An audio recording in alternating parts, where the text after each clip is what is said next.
Right then, welcome back to the channel. Amidst all the sort of fallout from the Manchester derby, there's been a revelation today. I saw with Jamie Jackson that Marcus Rashford is now surplus to requirements at Manchester United, from wonder kid to unwanted. His career was once the stuff of dreams. I would say it's taken a sharp turn, but it feels like it's been slowly kind of creeping towards this a little bit, and he's now seemingly officially up for sale, and as part of the cultural reboot under both Sir Jim Ratcliffe and Ruben Amorim, he is now surplus to requirements, up for sale in January, and looking at being one of the sellable assets and significant wages that United are going to look to offload as we look to rebuild the squad for Ruben Amorim. So why is there no space for him in the new United setup? And is this really the end of Marcus Rashford at Old Trafford? Well, let's go back a little bit, shall we? So I think if we just looked at his decline, I think you've got to look at 2001. Coming on the back of the penalty miss in the Euro 2020 final. Never really going to forgive Gareth Southgate for that either, just bringing on cold players to come in and face the music of your tactical ineptitude to only take it to penalties. But either way, he faced months on the sideline due to shoulder surgery which he required and delayed, opting instead to go and play for England, but not actually feature all that much for England, despite, and the same treatment was at the World Cup. Deadly for England, benched. Either way, gets the shoulder surgery, and when he returned, the sharpness, the confidence that kind of defined his game was gone. And that season was probably his worst. He managed just 5 goals and 2 assists in 32 appearances. A big, memorable kind of low point came against Villa in January 2022. There was a failure to react to a loose ball in the 6-yard box, and a lot of fans saw their arse with that and questioned whether he had the desire to succeed at United. The stats were not good, horrendous actually. And then obviously we saw the end of Ole Gunnar Solskjaer. Ralf Rangnick comes in, and Rashford begins to become a peripheral figure. United have got decent options in attack, and his lack of pressing seems like a bit of an issue for Ralf Rangnick. And then we had a bit of a renaissance. 22-23 season comes, and he looked reborn. Erik ten Hag at the helm. Goes to the World Cup. Does well. Doesn't play, but seemingly does well. Southgate just seems to sit him on a bench. Has a career best 30 goals across all competitions. And I honestly don't think... I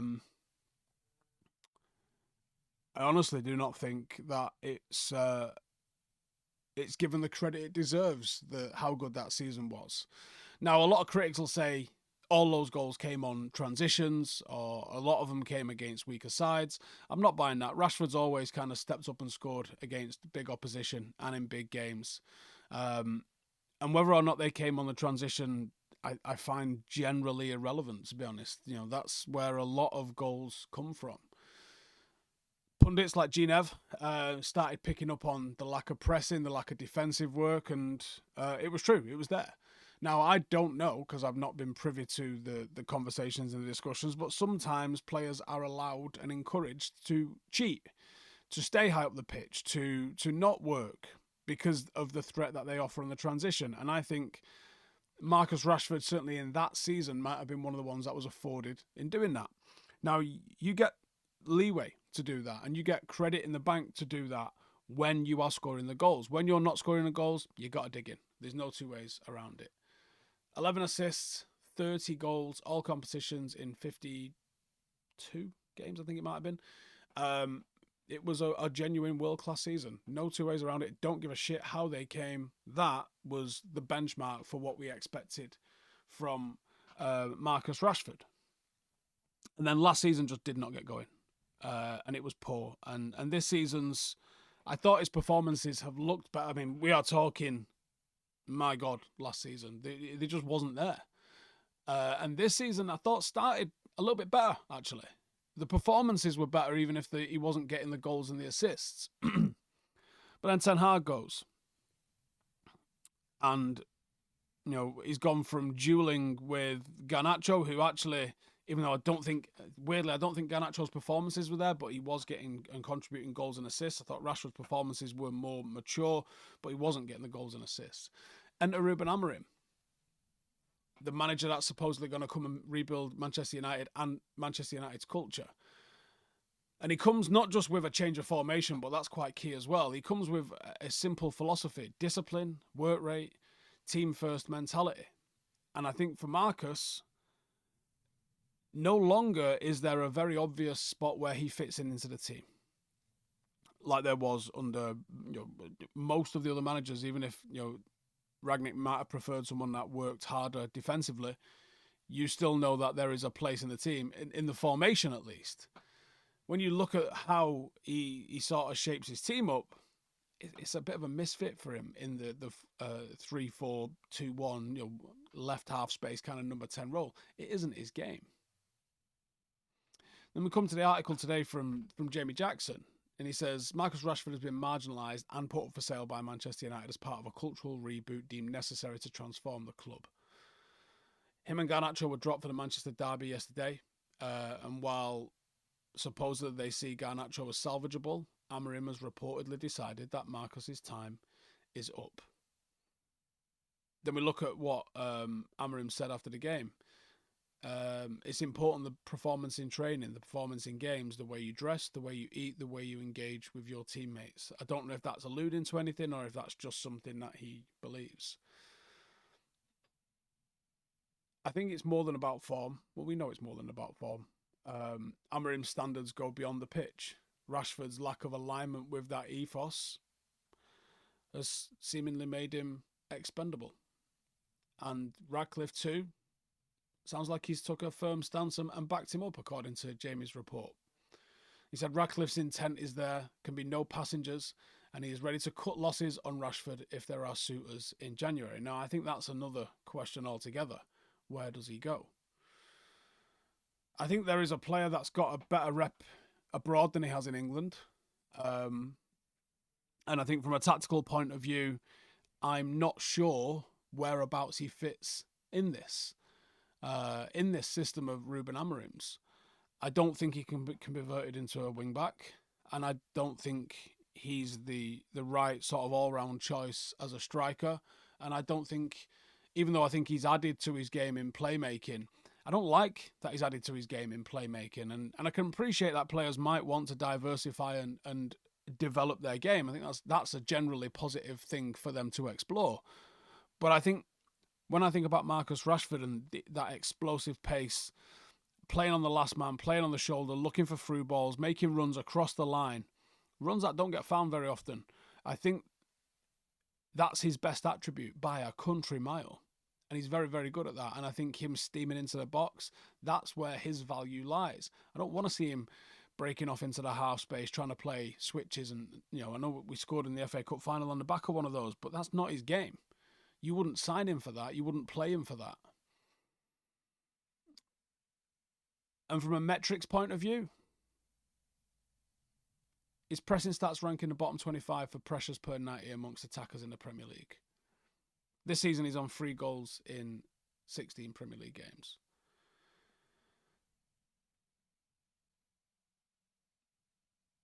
So Jim says, no passengers. And the cultural reboot probably ain't going to be limited to just Rashford. Jim seems like he's made it clear, no passengers at United. As per the report, Ratcliffe views that previous managers have attempted a revolution but were hampered by a lack of support. He is determined that there will be alignment from top to bottom. Guess that's a positive. Obviously, this comes within days of Dan Ashworth's departure. Marcus sounds like another victim of, or casualty, maybe not victim, of this overhaul. So where does he go from here? I think only a handful of clubs could afford his wages. PSG's always felt like an option. But would they take a gamble? Could he go to the MLS? Could he go to the Saudi League? are those options that are available to him? I think to revive his career, Germany, Italy, France. I don't know who in Spain would be able to afford him, that would want him. I think he could really reboot his career there in either of those. But I think you have to look objectively at what he's been able to contribute to Manchester United at the moment. I don't think we get value for money out of his wages. And I think we're pinning a lot of hope on that one season where it was genuinely world class that season. But it was one season. And when I look at him at the moment, like I've said for a while, he doesn't look happy. Now, whether that's within himself, whether that's within his circumstances at the club or whatever, he don't look happy. But I don't think playing unhappy is going to change anything. And I want to keep this as much on the football side of stuff. There's been a couple of indiscretions that obviously everybody knows about in terms of going on the smash in Belfast and getting in trouble for that. I don't know if any of us will ever understand the pressure of playing for Manchester United and the pressure of being Marcus Rashford as the number one most hated kind of athlete in sport, which is mental. When you think of all the things that he's done for the football club, the vitriol which is slung at him is baffling. And I think you can question the decision making in terms of choosing to go to New York. I've always said the same thing. One, I couldn't give a flying fuck about what he wears. Honestly, couldn't give a fuck about what he wears. I didn't give a fuck about what David Beckham wears. I don't give a fuck about what any footballer wears, right? Simple as that, right? I couldn't give a shit about what he wears. He dresses like all the fucking lads who play for my football team, yeah? They all dress the same fucking way. It's not necessarily how I would dress. That's how they want to dress. I couldn't give a fuck. I really couldn't give a fuck, right? If he was given a weekend off and he chose to go and watch a basketball game on his week off, cool. Now, I might question, with the form that you're in, was that a smart move? And I think you'd be allowed to say, no, it wasn't. And I think you'd be allowed to suggest that there could have been some work been done locally. You didn't necessarily need the transatlantic flight. And of course, he's going to have flown private. He's hardly going to have been queuing up with all of us lot on an EasyJet flight, getting delayed and hanging around terminals and that. But when your career is at the juncture that it's at, I wonder if that's the smart move. I wonder how much of a hand Marcus could have had in turning this around. Seeing him doing videos recently with RH, how often is he doing that? If he was doing that every single night, you go, man, he's fucking digging it out and he's doing his best.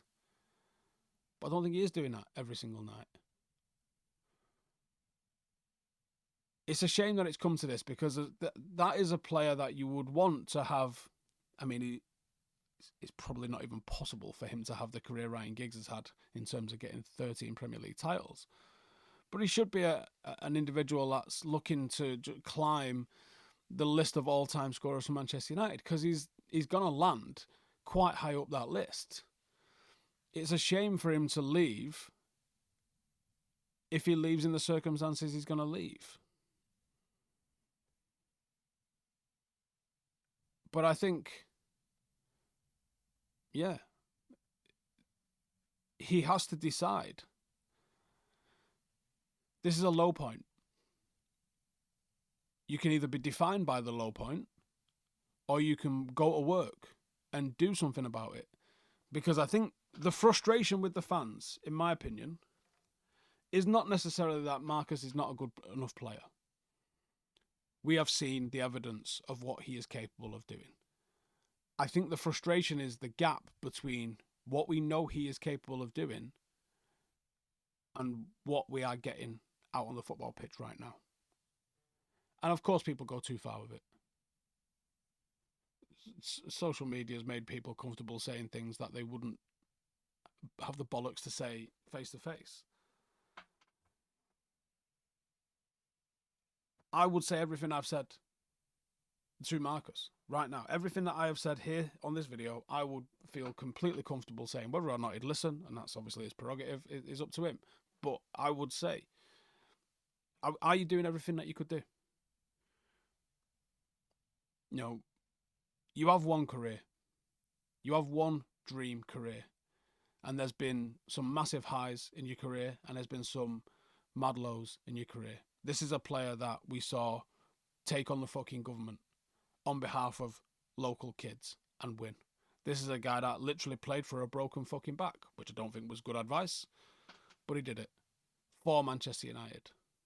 Don't think he gets the credit that he deserves for that. Don't think it was smart, but don't think he gets the credit he deserves for that. Lost his place in the England team, lost his place in the United team, might be losing his spot in the squad at Manchester United. And all I would say is, look, are you doing everything that you could do? If you think you're doing everything that you can do and the output is what we're seeing, then okay. Yeah, that is gonna have to be the end, because what we're getting isn't good enough. But the reason why people are frustrated is there is a hope that you wake up one day and go, do you know what? I can be better than that. I can be better than I'm putting out. I could do more. I could study the games more. I could do more one-to-ones. I could, fix all of these little aspects of my game, and I could maybe put it out a little bit more. When I see Ahmad chasing from 15, 20 metres away, all game, there ain't no such thing as a 50-50 in Ahmad's head.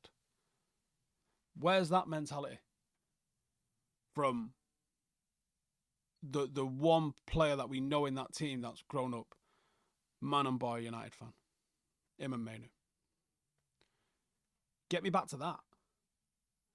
And I think if you was putting in the effort and the end product wasn't quite there, you'd get a lot.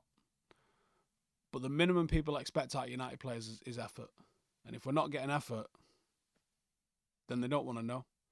And then, again, I couldn't give a fuck how much the wages are. I didn't put it in front of him, and I didn't ask him to sign it. I don't care.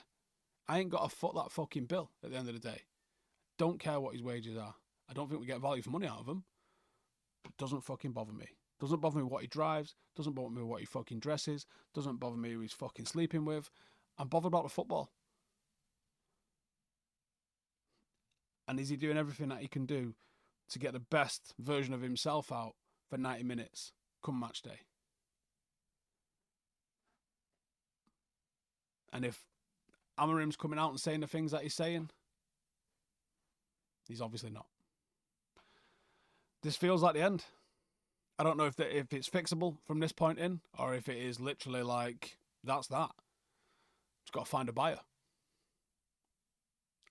Let me know in the comments. See you in the next one. Laters.